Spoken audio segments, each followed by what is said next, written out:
Picture the floor hot enough to fry an egg. Air so dry, it feels like a hairdryer aimed straight at your face. 52.2 degrees Celsius, the hottest temperature ever officially recorded on Chinese soil. That's not a rounded up, trust me bro number. That's the actual verified record, set in 2023 in a place called the Turpan Depression. And here's the part that should not be possible. People didn't just survive an afternoon here. They lived here, farmed here, raised kids here for over 2,000 years, with no electricity ever. Most of us assume a place like this is somewhere you cross, not somewhere you settle, that anything past 50 degrees is simply off limits unless you've got air conditioning and a very good reason to leave the house. Turpan didn't just tough it out. It built an entire underground civilization specifically to beat the heat. Plumbing so advanced it got ranked right up there with the Great Wall of China. Houses that cool themselves with no power source, and food-drying buildings that turn the same deadly wind into a paycheck. And that system is still running today. It's also actively dying right now and could disappear within a decade. So today, how the tunnels actually work, how the houses cool themselves, how the wind ended up on the payroll, and why 2,000 years of engineering might not survive the next 10. Here's the belief this desert breaks immediately, that surviving somewhere this hot means finding water on the surface and drinking it fast before it evaporates. In Turpan, the actual solution was the opposite. Stop putting the water on the surface at all. Think about where that water actually starts. Every year, snow up in the Tian Shan Mountains melts and starts running downhill toward the desert basin below. In most places, that would just mean a river or a lake, sitting out in the open, baking under a sun that shows no mercy to anything that stays still. In Turpan, that same meltwater had a different fate waiting for it. A 2,000-year-old plumbing system built entirely by hand, entirely underground, entirely powered by gravity. The system is called Carez, and it is, without exaggeration, one of the wildest pieces of hand-built infrastructure in ancient history. Snowmelt comes down off the Tian Shan Mountains every year. Instead of letting that water run across open ground, where the sun would tax every single drop of it into vapor before it got anywhere useful, Turpan's engineers routed it underground, not dug a well underground. Built entire gravity-fed tunnel networks underground, some stretching 25 kilometers, just wide enough for one person to work in, connected by a chain of vertical access shafts sunk as deep as 120 meters into the earth. No pumps, no motors, no modern surveying equipment. Workers used simple levels to hold a gradient precise enough that water would flow the entire distance on gravity alone, digging by hand, hauling dirt out shaft by shaft with ox-powered pulley rigs. And those vertical shafts weren't random.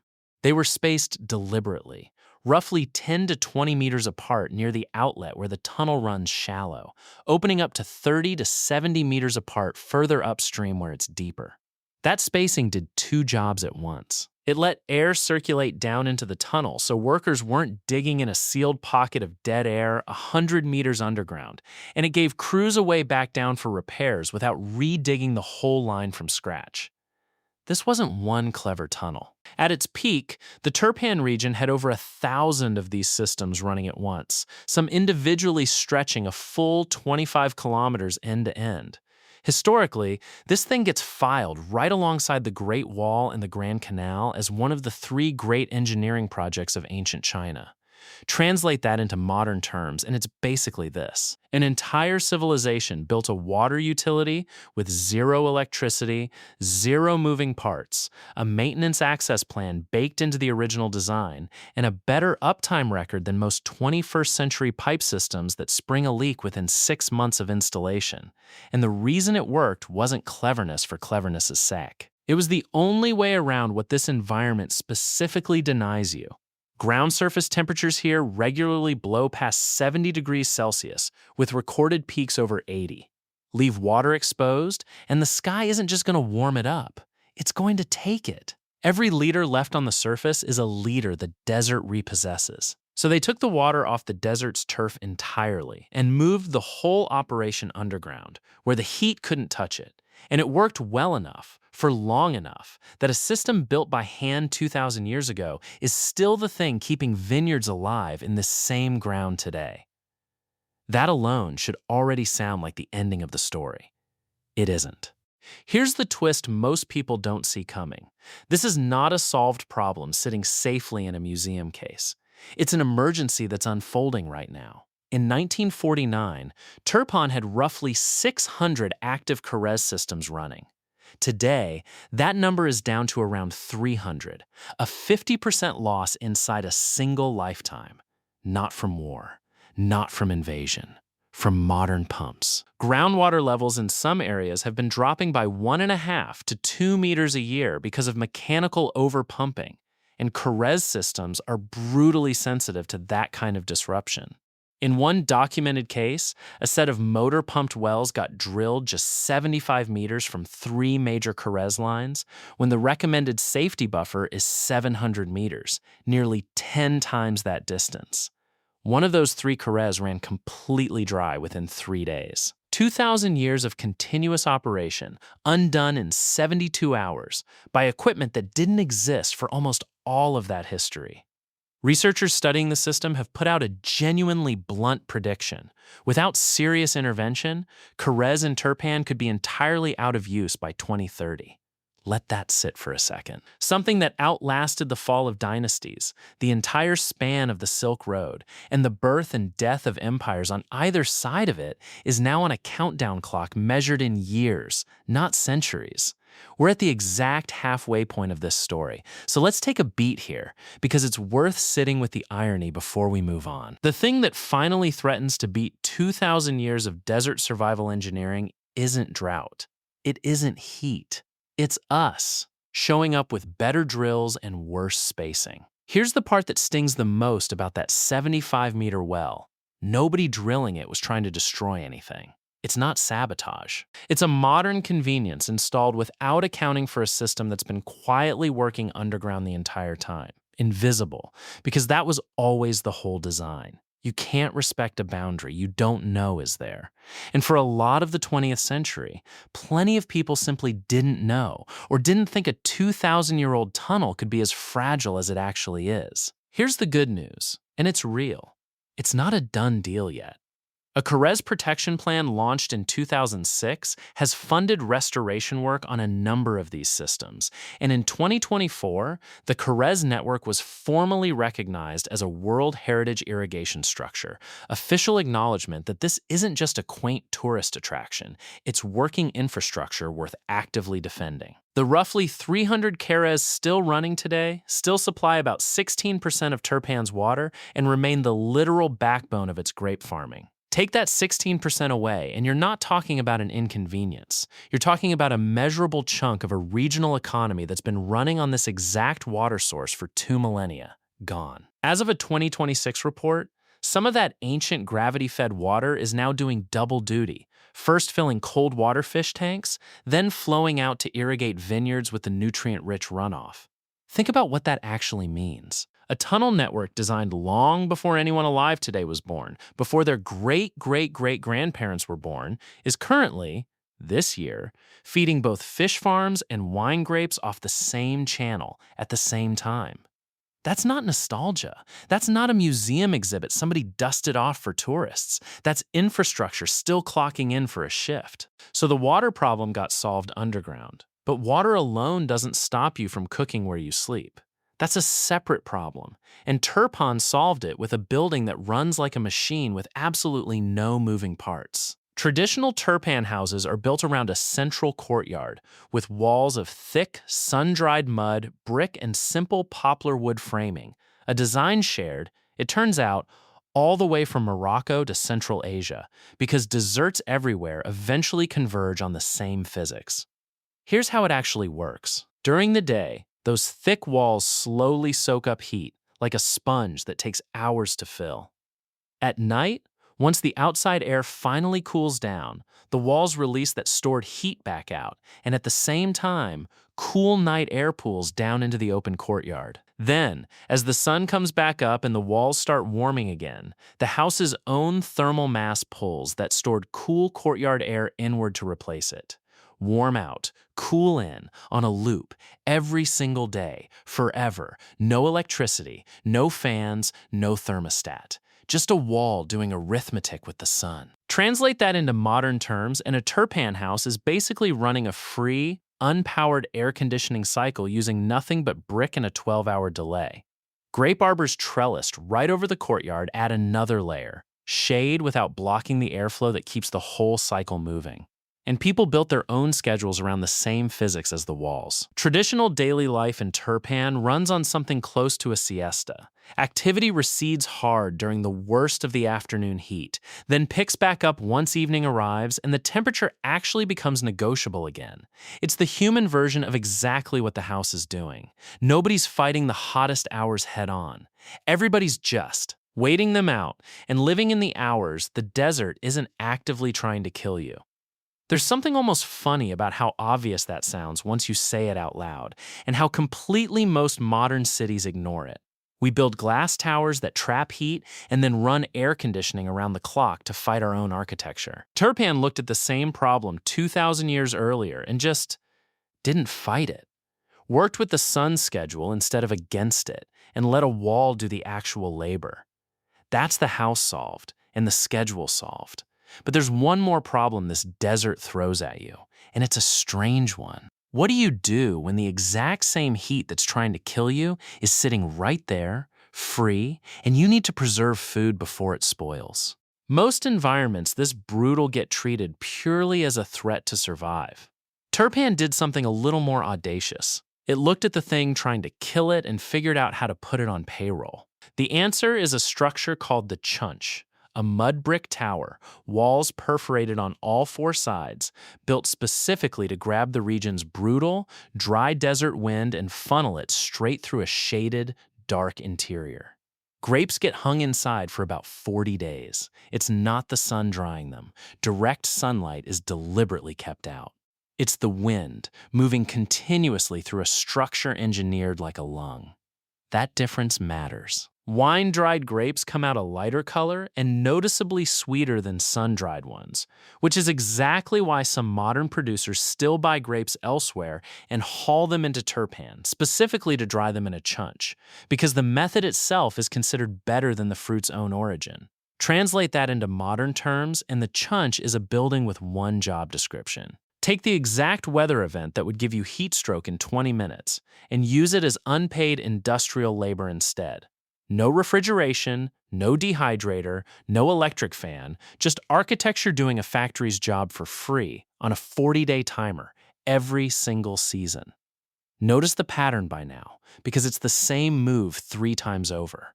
The Carrez took the water away from the sun. The courtyard house took the day's heat and made it work a night shift. The chunch took the wind that could kill a person standing outside too long and put it to work drying fruit in the shade. None of these are ways of hiding from Turpan's climate. Every single one of them is a way of putting the climate itself on the clock. Today, Turpan produces more than 75% of all the raisins made in China, using a building whose entire design brief is catch the air that would otherwise cook you and make it useful instead. That's the through line of this whole video, honestly. Nothing here is about ignoring the environment or hiding from it. It's about redirecting the exact force trying to hurt you until it's doing your laundry, or in this case, your harvest. None of this existed in a vacuum. Turpan sat directly on the Silk Road, which means this wasn't a story of isolated desert dwellers quietly getting by. It was a critical waypoint, and getting the engineering wrong here didn't just cost one family. It could cost a trade route. Zhaohe, the ancient capital in this region, was already standing 2,000 years ago, folded into Han Dynasty rule by the 1st century CE.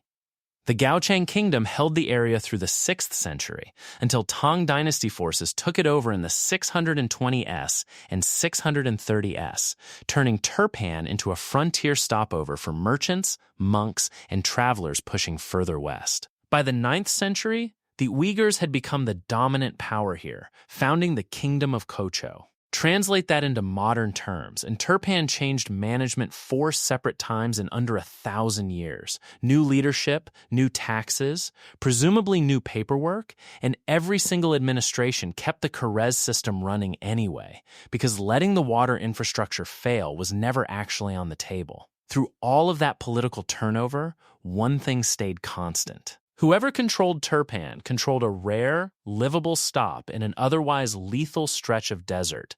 And lethal is not an exaggeration for what sat just beyond it. Further into the region lies the Taklamakan Desert, whose name in the local Uyghur language is often translated as something close to the place of no return. It's earned that reputation the hard way: sandstorms, disorienting dunes, brutally arid stretches with almost nothing living in them, and a long, grim record of travelers who went in and simply weren't heard from again. That's not incidental to Turpan's story. It's the reason Turpan's story matters at all. The Silk Road itself was deliberately routed to avoid the Taklamakan's interior, tracing the northern and western edges instead, hopping between oasis towns exactly like this one. Turpan wasn't a nice stop on the way through the desert. It was one of the reasons a route through this desert was survivable in the first place. We actually have physical proof of just how cosmopolitan that made the place. North of the old city of Gaochang sits a burial ground called Astana, in continuous use as a cemetery from the late 4th century onward. Archaeologists digging there didn't just find Chinese-language manuscripts. They found Manichaean religious texts written in Sogdian and Buddhist texts in multiple other languages, all preserved in the same dry ground that makes this whole region so brutal to live in. Ironically, the same extreme dryness that threatens to kill you is exactly what kept those documents legible for over 1,000 years. A monk, a Sogdian trader, a Han administrator, and a Uyghur official could all have walked past each other in Turpan on the same afternoon, and the graves prove it. And that desert had a reputation of its own, closer to home. Just outside Turpan sit the Flaming Mountains. Real ground temperatures recorded up to roughly 80 degrees Celsius, which is exactly why they became the setting for one of the most famous scenes in Chinese literature. The Ming Dynasty novel Journey to the West, where a monk's party has to cross mountains that are, in the story, literally on fire, only survivable with a magic fan. Here's the detail that turns that from a fun fact into something a little eerier.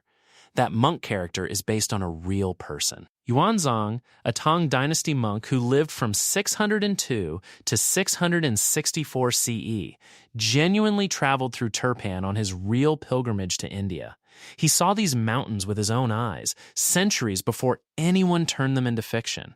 Sometimes the myth doesn't come from nowhere. Sometimes a place is just that punishing, and the story is what's left over once people try to put words to it.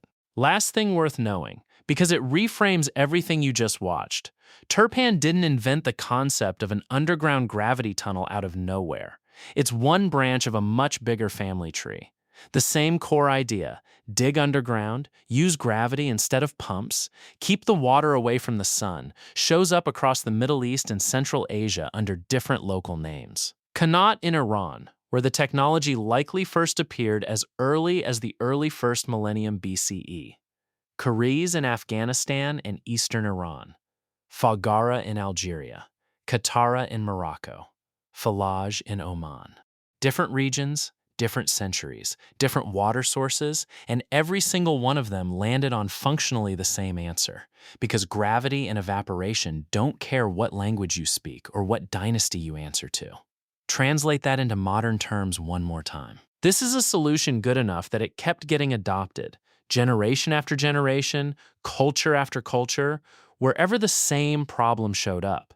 Nobody had to reinvent it from zero every time. They just had to recognize the same math problem when they saw it and reach for the answer that already worked. What makes Turpan's version worth its own video isn't that it was first. It's that it's one of the largest, most extensively built-out versions of this idea anywhere on Earth, over 1,000 individual systems in one region, adapted specifically to catch Tian Shan snowmelt instead of a Persian aquifer. And it's one of the few versions of this ancient technology still partially operating today, right now, feeding grapes and fish at the same time it's fighting for its life against modern pumps.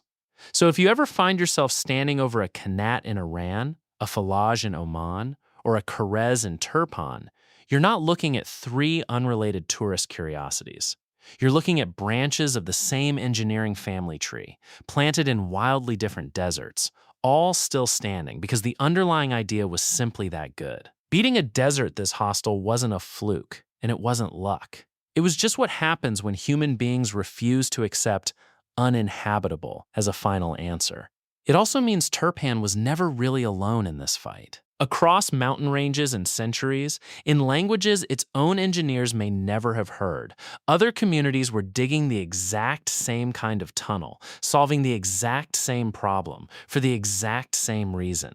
Because the alternative was watching everyone leave, or watching everyone die of thirst, waiting for a river that would never show up on its own. So no, this was never a story about people just toughing it out in the heat. Turpan didn't survive 52 degrees by accident or by grit alone. It engineered its way through it.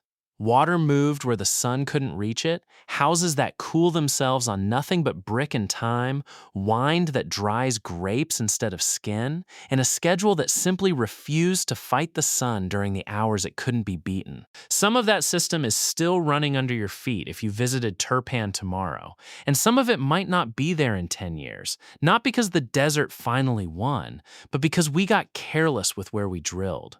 2,000 years of engineering held the line against the harshest heat on Earth.